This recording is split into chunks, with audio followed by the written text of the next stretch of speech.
Is there a possibility that they may just squeeze 5K 30 into a GoPro Hero 7?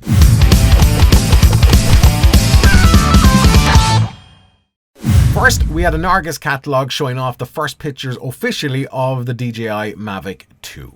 Both the Pro and the Zoom version. Now, thanks to a GoPro display in Best Buy in the States, they're showing off the brand new GoPro Hero 7.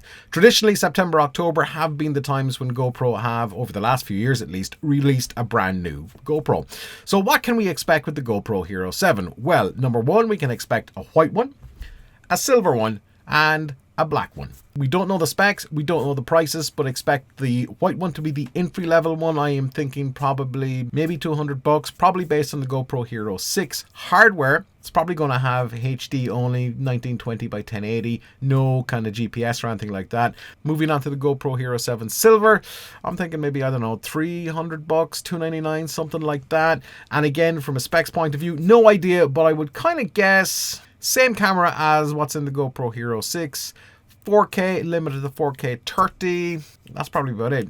And then the big one, which they're promising, it's got improved image stabilization. I'm not sure how they're going to improve the image stabilization over the GoPro Hero 6, but the GoPro Hero 7, the black one, is promising improved stabilization. So that's a plus for a start. I would think 4K 60 is an absolute 110% given.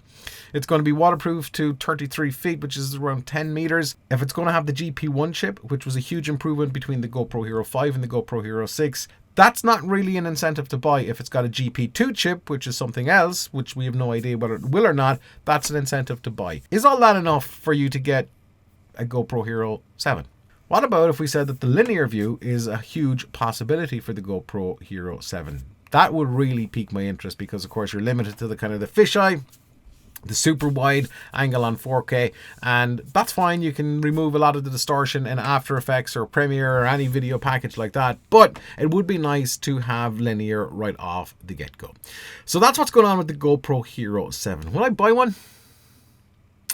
I think if it's you know, 4K 60, that's in the GoPro Hero 6. Is there a huge incentive to buy? No. If there's a GP2 chip, maybe.